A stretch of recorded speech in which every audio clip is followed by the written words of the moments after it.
Okay, the reason I want to tell you this story is because if you're going through a difficult time in your life, I hope that this story will give you a little bit of hope. I'd like you to know that there is light at the end of the tunnel, although it may be a very long tunnel.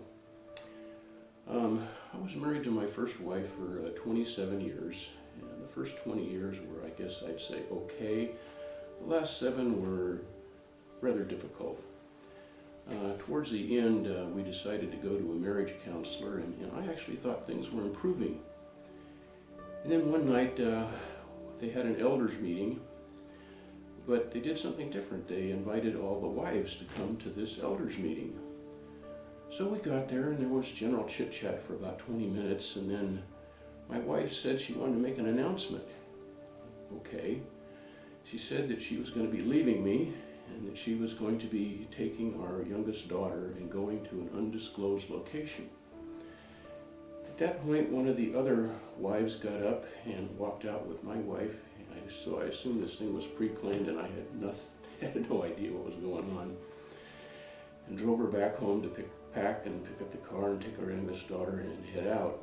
And I wanted to go after her to talk to her to see if I could make things different, but I was physically restrained for 2 hours in that meeting, and during that time they told me that I could no longer be an elder at the church, and I was just devastated.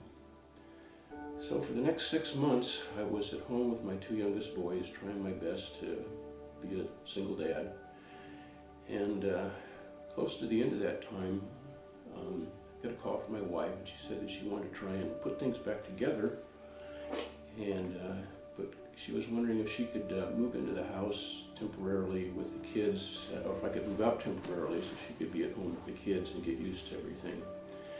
I said yes. A friend of mine had a spare bedroom in his apartment, so I moved in there.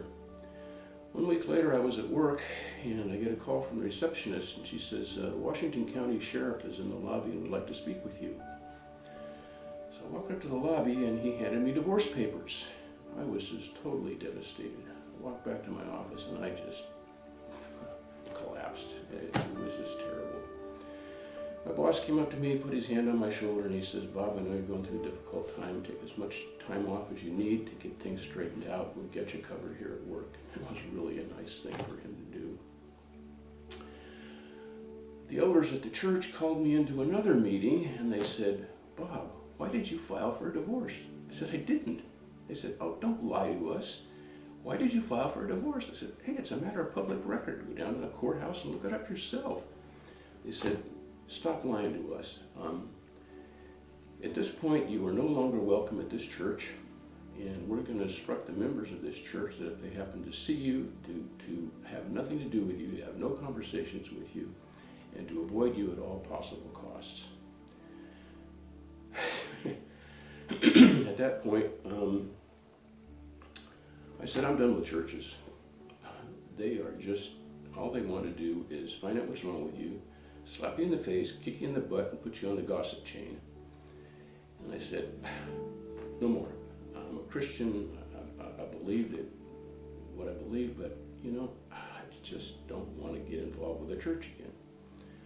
Well, it's funny, because one of my coworkers said, hey, you want to come to our church? I said, nope, they're all the same, don't want to go. And he says, well, will you have lunch with my pastor? I said, I don't know what I got to lose. Yeah, I'll have lunch with your pastor. So I sat down with him, and I'm telling him the same story I'm telling you. And he says, oh man, you are a wounded soldier. You need some R&R. He says, you come and be part of our church, and we will bring you back to health. I said, okay. So I did, and he did. And it was a good time of healing. That's when I started dating Sandy, my wife that I'm married to now, and that pastor actually married us. And so there was some light at the end of the tunnel. And but there's another side to this story, and it's called forgiveness. And I had to learn how to forgive my ex-wife, and I needed to learn how to forgive the elders of the church that excommunicated me. Well, I got to tell you, it's a process. It took me about 4 years to forgive my ex-wife. I went from extreme hatred to feeling sorry for her, to eventually praying for her, to eventually being able to be in the same room with her, and then finally being able to have a casual conversation with her without being upset about anything.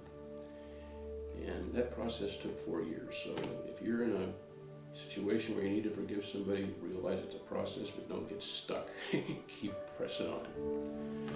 Now, for the elders at the church, it took a lot longer. Not because of me, but because of them. And several letters and unanswered phone calls, I decided, what do I got to lose? I'll just go show up at that church. Worst thing they could do is, shut the door in my face and tell me to go away. So I show up and people are like, "Oh, hi Bob, how you been? I haven't seen you in a long time." And 2 of those 5 elders came up, gave me a hug, told me they were sorry for what happened. The other 2 had moved away, and one of them, to this day, still thinks I'm whatever. I don't know what he thinks I am, but I did my part to try and work through the forgiveness process, and I would encourage any of you that if you need to forgive somebody, keep working at it. So after being lied about, slandered, betrayed, excommunicated, and shunned, God brought me through.